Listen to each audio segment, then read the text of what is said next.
Y bueno, sí, el viernes la fiscal de la Ciudad de México, Ernestina Godoy, habló sobre la investigación del diario estadounidense The New York Times, donde se revela que la institución a su cargo espió desde el 2021 a varios políticos de Morena y opositores como los panistas Lili Téllez, Alessandra Rojo de la Vega y Santiago Taboada. Al respecto, esto dijo la fiscal Godoy. La parte fundamental que sostiene la información publicada por el New York Times no es verdadera y presumiblemente está falsificada. El contenido del artículo y sus conclusiones, por lo tanto, son igualmente falsos y alejados de la verdad.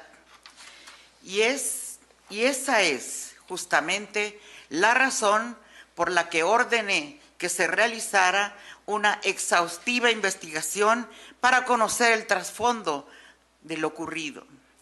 Todo lo anterior fue aclarado oportunamente al diario, pero decidió omitir información que era fundamental para sus propios lectores.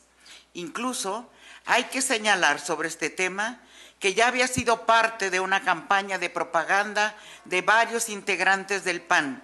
Esta fiscalía tiene registro de 3 amparos promovidos por las personas que en dicha nota se señalan. Amparos que fueron hechos en el mes de marzo de este año. 2 de esos amparos fueron promovidos por Santiago Taboada y otro más por Alessandra Rojo de la Vega, más reciente. La fiscal de la ciudad insistió en que la investigación del diario se basa en documentos falsos y se refirió al caso de los panistas involucrados presuntamente en el cártel inmobiliario. Carece de veracidad, ya que se basa en documentos que no existen en esta fiscalía, no existen en esta institución. Tiene referencia a números de oficio, carpetas de investigación o registros en libros de gobierno que no corresponden al consecutivo con que cuenta la documentación oficial de la Fiscalía. Es decir, que el consecutivo en la nomenclatura citada en las supuestas solicitudes no coincide con el usado en nuestras investigaciones. ¿Qué significa eso? Que son falsos. Ni más ni menos, son documentos apócrifos. Es decir, la parte fundamental que sostiene la información publicada por el New York Times no es verdadera y presumiblemente está falsificada. El jefe de gobierno de la Ciudad de México, Martí Batres, también les anticipaba, minimizó ayer el tema de espionaje de la Fiscalía, diciendo que la investigación periodística pues era un refrito de algo que ya se había dicho, y defendió a la fiscal Ernestina Godoy. Para hablar más sobre este tema es que está aquí con nosotros Luis Fernando García, director de la Red en Defensa de los Derechos Digitales. ¿Cómo estás? ¿Cómo estás? Me da gusto recibirte. Gracias, Luis Fernando. Y tenemos también vía Zoom a una de las presuntamente espiadas, una de las políticas espiadas, Alessandra Rojo de la Vega, hoy activista, exdiputada de la Ciudad de México. Alessandra, ¿cómo estás? Buen día. Muy bien, muchas gracias. Buenos días. Saludando desde Ecuador. Muy enojada con este tema, Adela. Pues sí, debe ser. Oye, Alessandra, ¿tú te habías dado cuenta que te estaban espiando? ¿Cómo te diste cuenta? ¿Qué pasó? Primero déjame decirte que no tengo la menor duda que esto es verdad, que los oficios existen, que me los entregaron en mi propia mano y que al denunciar los hechos este lunes pasado, el Ministerio Público me reafirmó que se había llevado a cabo esta investigación y que la evidencia, o por decirlo de otra manera, todos los mensajes, llamadas e información que sacaron durante años de mi teléfono, ya la habían destruido. Entonces me parece absurdo y de verdad que enojo que la fiscal venga con tal desfachatez a decir que son mentiras, que los oficios son mentira, y todavía el jefe de gobierno se burle así. Yo déjame decirte que el New York Times saca este reportaje de un espionaje con delitos inventados, porque eso sí son mentiras, los delitos que nos imputan como el secuestro y la extorsión, Eso es el principio de una investigación de 3 años. Porque hace 3 meses, o un poquito menos, que yo solicité el amparo, fue porque yo ya venía sospechando, porque me investigaban, me perseguían en las calles, me mandaban cartas de amenazas, sacaban fotos mías. Yo decía, ¿cómo pueden saber siempre en dónde estoy? Me tienen que estar siguiendo.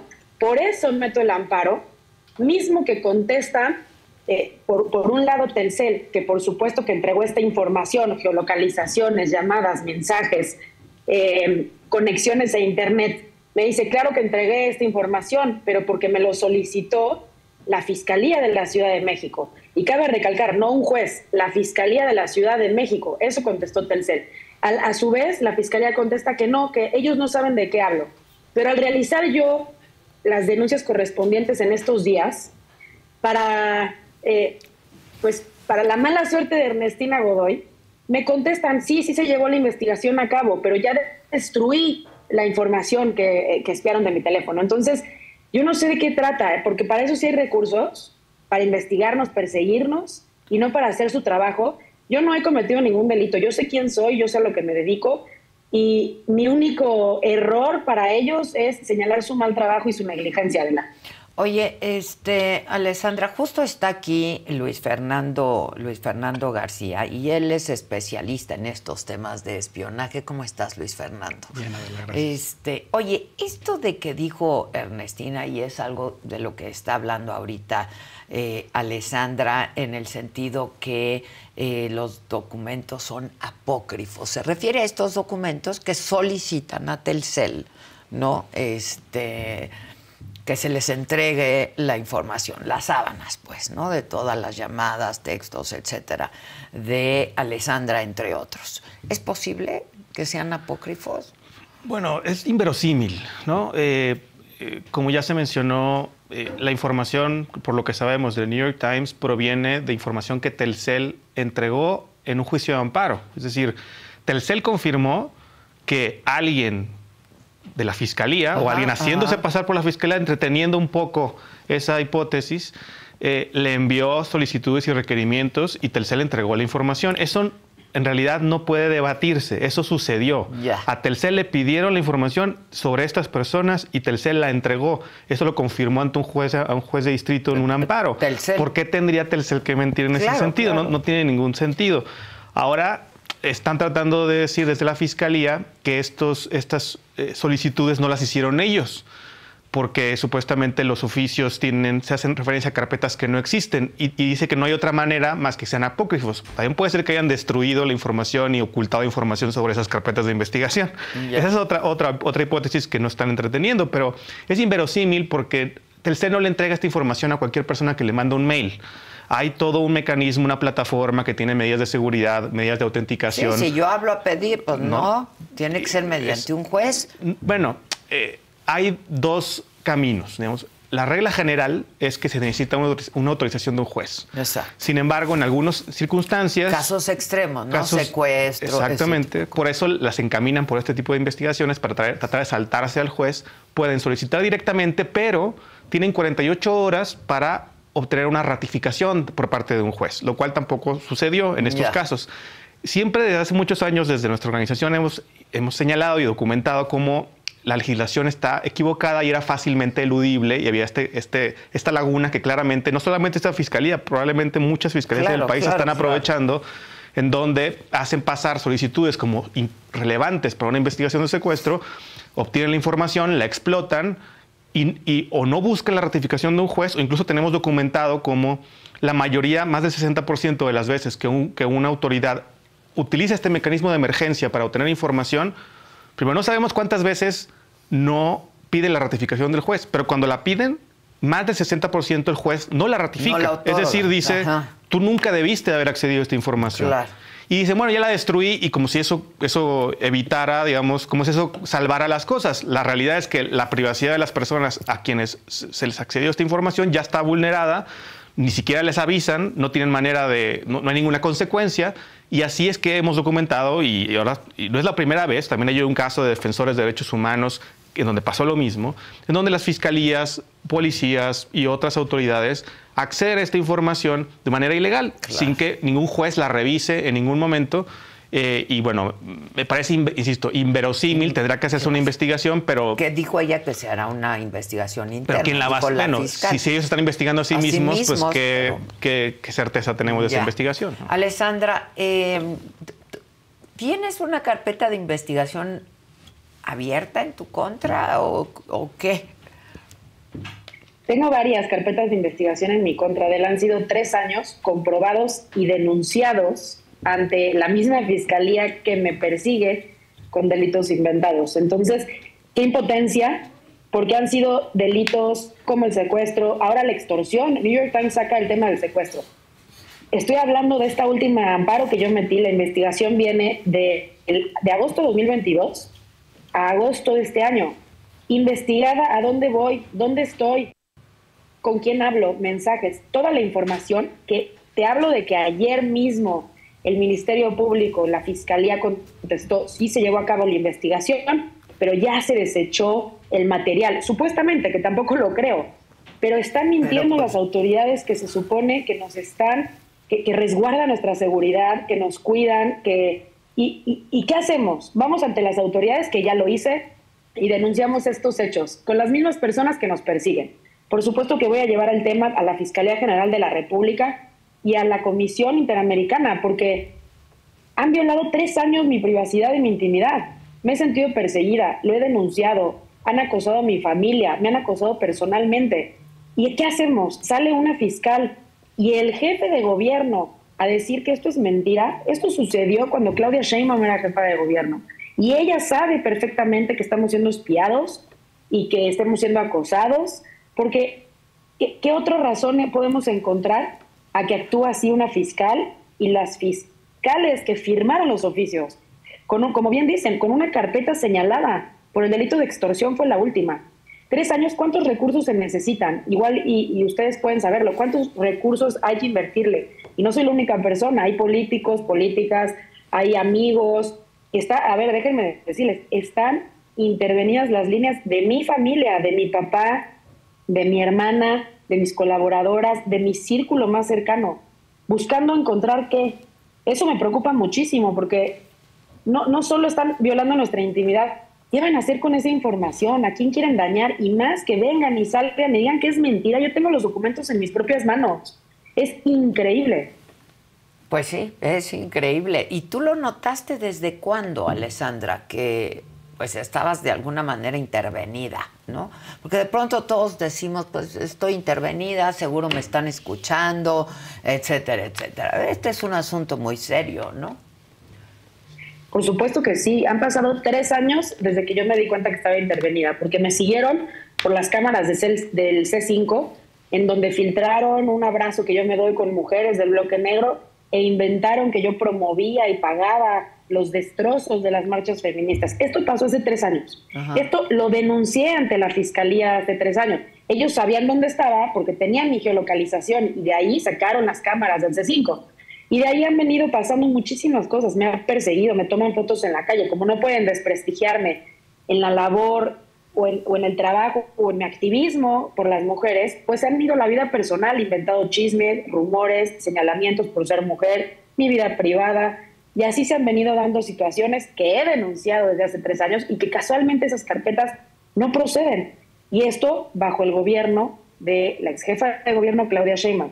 Hoy los documentos que tengo en mis manos no son de hace 1 año, 2, no son del cártel inmobiliario. Yo soy una activista, soy una mujer feminista que alza la voz por las atrocidades, negligencia criminal por parte de la Fiscalía y del gobierno. Qué casualidad. Estos documentos que te menciono, Adela, son de ayer y de antier. Estas son las respuestas que me mandaron mis abogadas que dieron en el Ministerio Público. Respuestas de su fiscalía. No es mentira, Ernestina Godoy. Es verdad, y nos están utilizando toda la fuerza del Estado para, en mi caso, perseguir mujeres que alzamos la voz por las faltas que ellos tienen para con las mujeres. Estas respuestas a las que te refieres de ayer y de hoy, ¿cuáles son, si nos las puedes volver a decir y puntualizar? estas respuestas, yo ante el amparo que presento, Telcel me dice, sí fuiste investigada, y no solo lo que dice el New York Times, sino también de 1 año para acá, por el delito de extorsión, por la tal carpeta de investigación. Eso me contesta Telcel. Al yo ir a la fiscalía, el responsable me dice, no, yo no te investigué, yo no sé de qué hablas. Pero se contradice, porque al buscar la carpeta que mencionan, me refieren que me van a dar copia de la carpeta, y me refieren que efectivamente se llevó a cabo una investigación, pero que yo pedí ante un juez, pues, todo este contenido que han sacado de mi teléfono, ¿no? A ver si tienen fotos y videos, o a ver qué van a sacar mío. Y el Ministerio Público, la Fiscalía me contesta que ya se destruyó todo este contenido, que porque no fue útil para la investigación que llevaron a cabo. Entonces, ¿cómo puede ser? Y ese oficio lo tengo firmado, me lo dieron ayer y te lo voy a hacer llegar. Por favor, si eres tan amable. Eso quiere decir que sí, pues que sí, que sí lo hicieron, ¿no? Que sí pidieron la información a Telcel y que finalmente no les sirvió para la investigación y entonces lo destruyeron. Exactamente. ¿Qué procede? Y eso sí creemos que lo destruyeron, porque tal vez ahora que vienen las campañas políticas se les hace fácil filtrar señalamientos, chismes, mentiras, porque está gravísimo que nos acusen de los delitos que nos acusan, ¿no? ¿Y qué prosigue? Yo voy a denunciar, me voy a ir hasta las últimas consecuencias.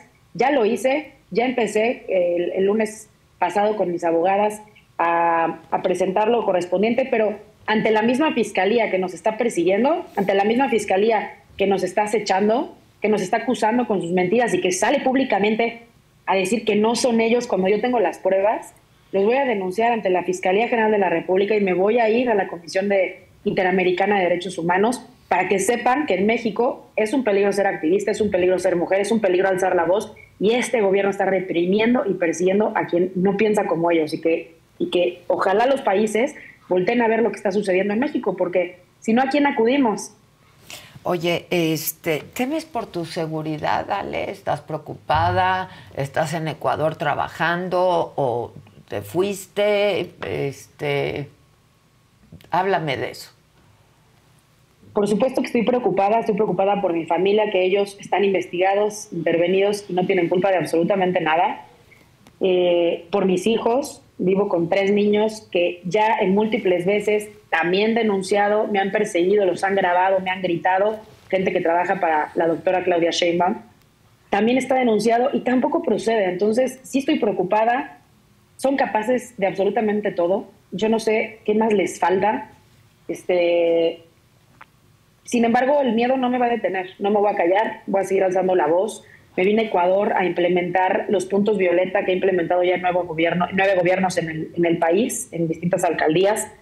Los vine a implementar y también un poco a quitarme este peso que estábamos pasando en la ciudad, porque aparte no es solo que la fiscal salga y diga que es mentira, es el señalamiento de todo un gobierno de la cuarta deformación, más bien, acechándonos, diciendo que somos mentirosos, que todo es un complot para no reelegir a la fiscal. ¿Se han dado cuenta que llevo 3 años siendo perseguida por el simple hecho de alzar la voz y ser mujer, y que tengo familia? Yo no entiendo cómo se protegen y se vuelven cómplices de una situación tan delicada y tan complicada, pero que sepan que no me van a callar, que voy a ir hasta las últimas consecuencias a señalar a los culpables y ante las instancias que sea necesario para que se den cuenta que este gobierno es represor y que criminaliza a las mujeres por una defensa legítima, ¿no? Porque aparte el país está en un estado de emergencia para todas.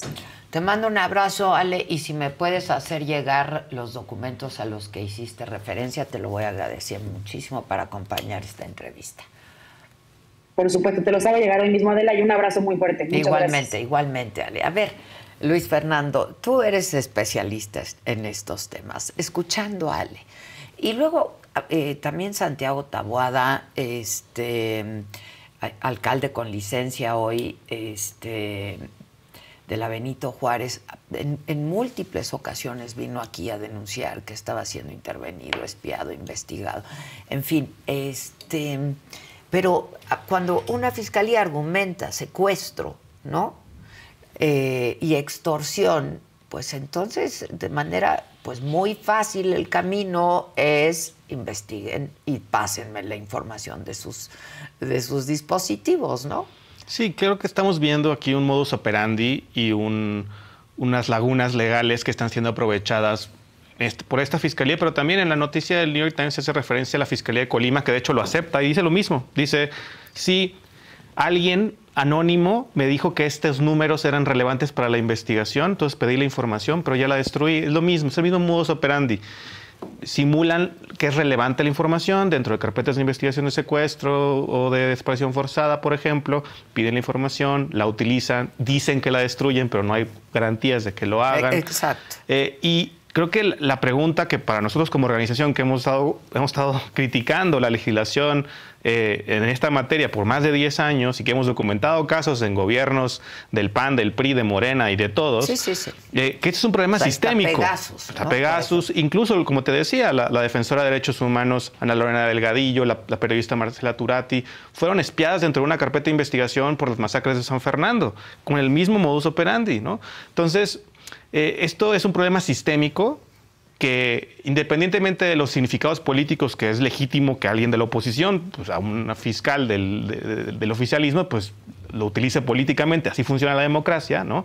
Cuando alguien hace algo mal, la oposición lo critica, es normal, ¿no? Y viceversa. Pero está bien que hagan su trabajo. Exacto. En todo caso, ¿no? Pero digamos, desde nuestra organización, que es apartidista, pues a mí nos ha preocupado por 10 años y nos sigue preocupando, pues la extensión de esto. Lo primero se necesita hacer una investigación porque quién sabe cuántas personas más, no solo políticos, y de hecho, no solo fueron políticos de oposición, había políticos de Morena, una funcionaria, alta funcionaria de la Suprema Corte de Justicia de la Nación, por ejemplo, eso es gravísimo. Periodistas, ¿no? En fin. Y ciudadanos de a pie, es decir, tampoco es extraordinario sugerir que hay fiscalías en este país que están coludidas con la propia delincuencia. ¿Cómo podría estar siendo utilizado este modus operandi para delinquir en contra de la población también? Entonces, esto primero tiene que llevar a una investigación. Ahí no se ha mencionado, por ejemplo, el INAI, que ahorita está muy atacado, cercenado en su composición, pero también tendría una capacidad de hacer una investigación en este sentido. Y esa investigación tiene que ser comprensiva para poder identificar cuántas fiscalías, policías han abusado de este sistema. Y por otro lado, es claro, como hemos insistido por mucho tiempo, que se necesita reformar el sistema, que es muy sencillo abusarlo y que necesitamos hacer que esto no sea posible para nadie. Para ninguna fiscalía de ningún partido, de ningún gobierno del futuro, del presente, ¿no? Y eso es lo que ahora que a los propios políticos también ahora son los afectados, esperamos que haya sensibilidad para poder hacer esas reformas.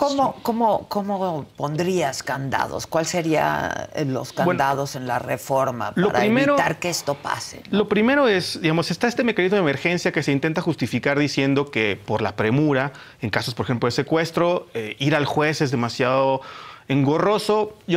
La evidencia no muestra eso, los jueces de control contestan en horas, pero suponiendo que eso sigue siendo necesario, como dicen los abogados, suponiendo que eso sigue siendo necesario, no hay ninguna razón por la cual tenga que pasar 48 horas para informarle a un juez. O sea, si tienes tiempo para mandarle un correo a Telcel diciéndole, mándame la información, ponle con copia al juez. Claro, ¿no? Pues sí. O sea, de entrada, para que no haya esa ventana de 48 horas donde ellos dicen la obtuve y ya no pedí la ratificación porque ya la destruí. ¿no? Para empezar. Sirvió para mi investigación. Y no sirvió y dice que la destruí, ¿no? Eso de entrada es básico. Para que haya un verdadero control judicial de todas las veces que alguien solicita la geolocalización o el acceso a estos datos conservados por empresas de telecomunicaciones, para empezar. Segundo, transparencia. Había algo de transparencia. Por ejemplo, en 2016-2017, las empresas de telecomunicaciones emitían informes de cuántas veces les pedían esta información. Hubo mucha presión para que esa información se dejara de producir y se dejó de producir, pero al menos supimos que de 2016 a 2017 se solicitaron 140,000 veces datos de personas, ¿no? Ahora probablemente son muchas más. Eso era relevante porque lo contrastábamos con las veces que las fiscalías y policías decían que habían solicitado y no checaban los números. Entonces tendría que haber obligaciones de transparencia en donde los jueces, las empresas de telecomunicaciones y las autoridades que solicitan emiten información estadística y tendrían que coincidir. Si no coinciden, ahí hay algo que se tiene que investigar. Y tercero, y hay más, pero destacaría el derecho a ser notificada de que fuiste afectado por este tipo de solicitudes. Por supuesto que no te notifican en una investigación legítima. Exacto. No te notifican en ese momento, oye, te estoy investigando, pero en muchos países esto existe. 6 meses, 1 año, y también sujeto a control judicial si tú como fiscal justificas, oye, no le avises porque me vas a frustrar la investigación. Exacto, se comprende. Pero en algún momento te dicen, oye, hace 1 año, hace 6 meses, estaba siendo investigado por X delito y solicitamos tu información, no la requerimos, supongamos, no fue relevante antes de destruirla, avísame también para saber qué supiste de mí, y si crees que hubo una irregularidad, pues puedes denunciar. Claro. El problema es que aquí lo más preocupante es que sabemos que esto pasó porque, como dijo el señor Taboada, alguien de la Fiscalía le dio el tip.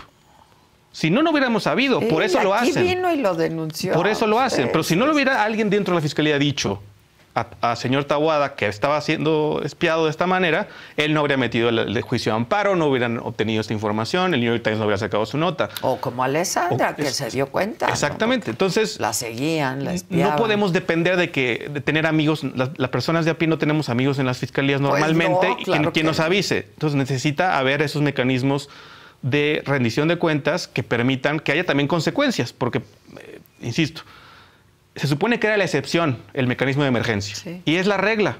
Más del 60% de las veces que una autoridad, una fiscalía solicita información a las empresas de telecomunicaciones, lo hace alegando que es por emergencia. Exacto. ¿No? Y bueno, si no, también lo contrasta con las carpetas de investigación que terminan en una persona condenada, no hay una correlación. Claramente, más del 90%, según las últimas estadísticas que hemos obtenido, más del 90% de las personas que han sido investigadas de esta manera nunca son acusadas o condenadas de ningún delito. Ya.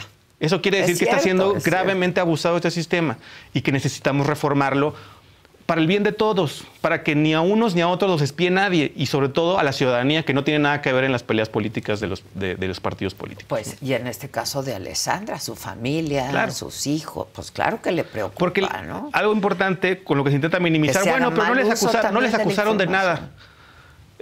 Pero eso no es la única consecuencia de ser invadido en tu privacidad. Te pueden intentar extorsionar, intimidar, amenazar. De todo tipo de cosas. Entonces, te pueden pasar, ¿no? El que no te acusen en una carpeta de investigación, no hay un juicio penal en tu contra, no hace que esto no esté mal, sea ilegal y te genere efectos contrarios a tu privacidad y a tus derechos humanos. Entonces es importante tomarlo en serio. En caso de que se haga, no puede ser tan opaco, como dices tú, ¿no? Tiene que haber rendición de cuentas, pero que es por eso que lo abusan. O sea, un fiscal, hasta ahora, tiene prácticamente garantía de que es muy poco probable que alguien se entere, para empezar. Y si alguien se entera, es muy poco probable que pase algo, porque cuando hemos inclusive detectado, por ejemplo, los casos de Pegasus, tenemos toda la documentación, sucedió, de todos modos no pasa nada. No hay ninguna persona investigada ni sancionada por el espionaje con Pegasus. Lo hicieron ellos mismos, ¿no? Muy probablemente. Quien tiene acceso a este poder sabe que tiene prácticamente garantizada la impunidad. Y por eso es que se abusa. Y tenemos que generar un marco jurídico institucional que revierta eso. Que cuando alguien solicita información a Telcel, sabe que lo va a revisar un juez, que la persona afectada lo va a saber en algún momento y que va a tener que rendir cuentas por esa solicitud de acceso a datos conservados. Hoy, la mayoría de los jueces, de los fiscales y policías que solicitan esta información no le rinden cuentas a nadie. Y eso es lo que les incentiva a abusar de este sistema. Ya. Ahora, por otro lado, pues en este caso que ya se hizo público, pues van a tener que rendir cuentas, ¿no? Ahora, pero ¿de qué nos habla el que la fiscal diga que no es... Uno, que no es cierto. Dos, que son apócrifos los documentos que solicitan información a Telcel. Porque entiendo que Telcel y el resto, ¿no?, de estas compañías telefónicas tienen obligación legal de dar esta información. ¿Es así? Sí, digamos, Telcel no tiene manera de saber si el número de carpeta de investigación es cierto o falso. No tiene manera de saber. Lo que sí tiene manera de saber, y tiene medidas de seguridad y una plataforma de autenticación que está también regulada por lineamientos que emitió el Instituto Federal de Telecomunicaciones, sí tiene manera de saber quién se lo pidió. O sea, insisto, no es que te mandan un correo y ya, entregas la información. Claro. Hay mecanismos de autenticación de que firmas electrónicas, hay mecanismos que permiten a Telcel saber que quien le está pidiendo la información es quien dice ser. Si eso, inclusive, insisto, suponiendo que alguien suplantó la identidad de esa persona, bueno, eso se puede investigar Y de todos modos revela que es un desastre el sistema, que el sistema no funciona, que es fácilmente manipulable. En todo caso, se tendría que investigar eso, pero es inverosímil, claro. No es muy creíble lo que dice la fiscal Ernestina Godoy. Y entiendo pues también la situación política en la que está, que quiere reelegirse y pues está tratando de desacreditar la investigación para tratar de conseguir esa reelección. Pero la realidad es que los datos están ahí, tendrían que investigarse, insisto, no solo por los propios sospechosos, que no tienen independencia, el sospechoso está investigando a sí mismo, sino la Fiscalía General de la República a mí tampoco me da ninguna garantía de nada. Órganos autónomos como el INAI también tendrían que intervenir, pero tendría que esclarecerse, insisto, no solamente sobre estos casos, sino sobre poder identificar al universo de personas que han sido afectadas por este modus operandi, ¿no? Y que lo han denunciado. Correcto. Ahora, ¿qué tipo de información pudieron obtener? Porque en el caso de Alessandra dice hasta mi vida privada, ¿no? Y claro que te sientes violentada cuando pasan cosas así. Claro, en este caso, cuando se trata de datos conservados por empresas de telecomunicaciones y geolocalización, se trata de, digamos, lo que se conoce como la sábana de llamadas. Exacto. Que dice qué comunicaciones tienes, con cruzan, quién, con quién, fecha, hora, duración de la comunicación, qué tipo de comunicación, si es mensaje de texto, si es telefonía, y la localización geográfica. Eso es muy importante. Nuestros teléfonos teléfonos móviles están comunicando con torres de celular todo el tiempo y van generando registros. Y saben por dónde y la ubicación claro. es muy explotable, revela mucho de nosotros, revela si vamos a misa, si vamos a una marcha, dónde dormimos, si dormimos en mi casa, dormí en otro lado, es decir, mucha información que puede revelar cosas sobre tu salud, tu orientación sexual, si eres fiel a tu pareja, en fin, cosas que son privadas, son datos que no tienes por qué compartir con nadie y menos con el Estado, ¿no? Claro. Entonces, a veces intenta minimizar, no en teoría o en principio, este tipo de solicitudes no permiten conocer pues, las conversaciones o las fotografías o nada de eso. Sin embargo, eso no debe minimizar lo pernicioso que es y la gravedad de del asunto. Sí, claro, sigue siendo información muy sensible a veces que hasta revela más que una conversación telefónica que no sabes el contexto. Exacto. Que saber dónde está una persona en todo momento. Claro. ¿Qué está haciendo? ¿Dónde con quién come? se junta? ¿Con quién se junta? Sí, claro. Ahora, esto es solamente para llamadas telefónicas y mensajes de texto y la geolocalización. Y también se generan registros de localización cuando hay, muchos momentos en que el teléfono se comunica para uso de datos también. No te dice qué estás haciendo con los datos, pero sí te dice la localización en ese momento. Entonces, las sábanas de llamadas en realidad pues puedes dibujar un mapa de una persona por dónde se mueve, qué rutas utiliza, a dónde va, con quién se junta, si cruzas información con otras bases de datos. Mencionaba que posiblemente se cruzaba con las cámaras, por ejemplo, de vigilancia. Es decir, es información que además sirve para otras formas de vigilancia. Claro, ¿no? Claro. Sí, es espionaje, ¿no? Es espionaje. Ahora, tú leíste el artículo del New York Times, porque incluso te citan en el artículo. Y me mostraron algunos de los documentos también. Sí. Y los viste. Sí. Entre ellos, pues el documento en el que solicitan a Telcel que le y del que los Telcel datos. Dice a un juez si me solicitaron estas personas con estos oficios. Exacto. Y se ven... Sí, se ven auténticos. Digamos, no soy perito, no puedo saberlo, pero se ven auténticos y no entiendo por qué Telcel mentiría. Sí. Y en tu caso, pues... Se estaría metiendo en un problema, ¿no? Sí. Y digamos, inclusive aún si hubieran engañado a Telcel, se está metido en un problema porque eso quiere decir que sus sistemas medios de seguridad y sistemas de autenticación pues no funcionaron. Los de la Fiscalía. Exacto. No los de Telcel, ¿no? Exacto. Y también podría ser los de Telcel si ellos, hubieran sido engañados, como supone la fiscal Godoy, que, insisto, es muy inverosímil. Las empresas, responden este tipo de solicitudes todos los días, ¿no? Y no son muchas personas las que les pueden pedir la información. Son funcionarios muy claramente identificados quienes pueden hacer estas solicitudes. Entonces, muy inverosímil la tesis de que son apócrifos los documentos, ¿no? Y porque señala la fiscal que no hay otra llega a esa conclusión porque dice que no encuentran las carpetas de investigación. A ver, hay carpetas de investigación. Hay otras, y bueno, hay información como la que señaló Alessandra Rojo de la Vega, que ya admitieron que sí existen esas carpetas de investigación, al menos algunas. Pero aún si supongamos que no las encuentran, a ver, hay muchas posibilidades de por qué no las encuentran. No es porque necesariamente nunca existieron. Exacto. A lo mejor sí existieron y cuando vieron que iba a salir el escándalo las desaparecieron. Entonces también tendrían que investigar por qué, más bien, en lugar de decir, no, son apócrifos, tienen que investigar por qué no se encuentran esas carpetas. ¿Quién las sustrajo? ¿Quién las destruyó en su caso? Se tiene que investigar eso también. No puede llegar a la conclusión, digamos, siendo la fiscal, pues preocupa que precipitadamente, de manera... Diga que son apócrifas. Son apócrifas cuando no ha mostrado ninguna prueba al respecto. Su única prueba es, no las encuentro. Y eso, pues, no es una prueba. Y menos cuando tú te estás defendiendo a ti misma del escándalo. Es muy fácil desaparecerlas, ¿no? No es creíble, y tampoco es creíble que la propia fiscalía se investigue a sí misma. Tendría que investigar a una entidad independiente. Que tendría que ser, en este caso, bueno, en todo caso, la Fiscalía General, ¿no? El General el o el INAI. Sí.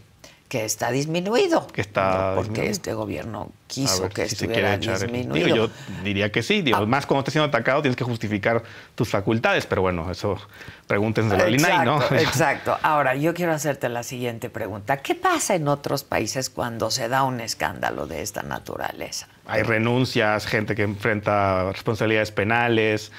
Son escándalos. Mismas autoridades, ¿no? Sí, son escándalos que hacen que las personas pierdan su trabajo.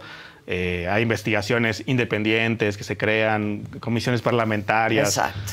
Pero no vivimos en esos países. No vivimos en esos países, pero esta tendría que ser una consecuencia, pues, natural e inmediata, ¿no? Sí, definitivamente tendría que haber una investigación independiente. La fiscal tendría que renunciar, desde mi punto de vista. Es muy evidente la investigación, separarse del cargo en lo que se hace la investigación, porque si no está interfiriendo de alguna manera. O sea, garantizar que la investigación va a ser independiente y si se confirma lo que a todas luces es para mí evidente que pasó, pues tendría que haber consecuencias. Son delitos lo que se cometió. Son delitos, claro. Se cometieron delitos y tienen que haber consecuencias por eso. E insisto, tiene que haber las reformas legales para evitar que esto siga sucediendo, porque puede quedarse y es legítimo, o sea, la gente que simpatiza con el gobierno de López Obrador, que dice, qué sospechoso el momento. Y sí, pues, digamos, pero es normal que Taboada quisiera que esto saliera en este momento. Claro, hasta a punto de lanzarse. Claro. Pero eso no quita que lo que estuvo mal estuvo mal. Lo que hicieron estuvo mal. Exacto. Claro. Entonces, ojalá haya una madurez política de unos y de otros y se vea que esto es un problema sistémico. Bueno, yo quiero soñar. No, pues sí, yo también como la salud de Dinamarca, ¿no? Es mi trabajo. Pero tengo que tratar de convencerlos de que esto tiene que reformarse independientemente de a quién beneficia y a quién perjudica, porque quien perjudica más es a la población que no tiene nada que ver con las luchas electorales. Claro. Y finalmente te pregunto, yo luego de leer la investigación que hizo el New York Times, me parece que es una investigación muy puntual, ¿no? Sí, digamos, no se ha desmentido, como el New York Times también ya salió a decir, nada de lo que ha dicho el New York Times en su nota ha sido desaprobado, demostrado que fue falso en ningún momento. Sí. Nada más le piden que publique el desmentido y acusan que no se ha publicado, ¿no? Bueno, el New York Times no publica desmentidos que no tienen ningún tipo de pues no desmiente nada. O sea, ¿no? Si quieres desmentir, yo te lo desmiente. Publico, pero desmiénteme. Sí, no hay nada desmentido. De hecho, y sí dice, dice en la nota que le preguntaron a la fiscalía dijo lo mismo que quieren que esté en el desmentido. Es decir, el desmentido ya está incorporado en la nota. Claro. Es la posición de la fiscalía, que no es verosímil, que no es creíble, que no tiene evidencia ni pruebas, pero lo incluyeron en la nota. Sí, claro. Y eso, bueno, es una discusión más periodística de si New York Times tendrá que publicar algo más o no. La realidad es, la perspectiva de la fiscalía estuvo representada en la nota, desde mi punto de vista, y la nota no ha sido desmentida en ninguno de esos puntos. Decir que la fiscal diga que no encuentra las carpetas de investigación no muestra nada. No quiere decir que no hayan sido espiados. Sí, ¿no? Claro. Y digamos, cuando es como si le preguntas al ladrón si robó y te dice no robé y ya. No, es que ya no me dio tiempo. ¿No? Sí, no. Ahora, por otro lado, suponiendo, como dices tú, que se ve inverosímil, pero en todo caso hay que privilegiar, ¿no? La duda, Presunción de inocencia. la presunción de inocencia. En el caso de que sea apócrifo, todo esto que argumenta la Fiscalía, la fiscal tendría que ser la primera interesada en que se esclarezca, ¿no? Si fue por un acto de corrupción interno, también tiene una responsabilidad política porque alguien abuse de esos sistemas que están bajo su supervisión. Es decir, aún en el mejor de los casos, pues hay una incompetencia, una responsabilidad política que tiene por el hecho de que los sistemas de los que ella es jefa estén siendo utilizados de esta manera. ¿Y por quién? Si no fue por ella, sino por otro funcionario de más bajo nivel. Claro, pues entonces, claro. Que desafortunadamente, pues es no creo que ni a eso lleguemos, pero a eso pasa, ¿no? Se buscan los chivos expiatorios y se puede decir, fue este funcionario que por su propia cuenta mágicamente espió a todos los adversarios del gobierno. Al principio salieron a decir que no era cierto, ¿no? Y luego no ha sido consistente. No ha sido consistente. Decir, no tiene mucha credibilidad, ¿no? Nada de lo que ha dicho la Fiscalía, básicamente. En fin, pues vamos a ver qué pasa. Qué interesante esto. ¿A dónde se pueden ir todos estos datos, además de cuál pudiera ser la ruta de la información obtenida por una... Puede ser utilizada de muchas maneras. Para cometer delitos, extorsión, para secuestrarte, saber por dónde vas, dónde vives. Por eso para usarlo políticamente, extorsionarte, sé que dormiste en tal lugar y le voy a decir a tu pareja, no sé. Porque no sabemos cuánta gente hace uso y quién ve esa información. Las consecuencias de acceder a esta información son muy variadas, desde la amenaza, la extorsión, hasta inclusive en un país donde matan defensores de derechos humanos y periodistas todos los días prácticamente, pueden potenciar otras estrategias que amenazan a la integridad y la vida de personas de a pie, insisto, ¿no? Entonces, es algo grave que necesitamos solucionar por el bien de todos, para que ya nadie se espía a nadie, ¿no? Básicamente no hay una intencionalidad política, al menos de nuestra organización, porque lo hemos consistentemente documentado y señalado por más de 10 años. Sí. Te agradezco mucho, Luis Fernando García. Muchas gracias. No, gracias. Gracias. Si no han leído el artículo del New York Times, hay que leerlo y hay que estar atentos y exigir, ¿no?, que se nos diga qué fue lo que exactamente pasó y por qué pasó, ¿no? Muchas gracias. Gracias a ti. Y yo a todos ustedes quiero recordarles que todo el contenido de la saga, toda la programación que se ha tenido en este que yo considero un gran canal de la saga, la pueden encontrar también en el canal 116, que es Roku. En Roku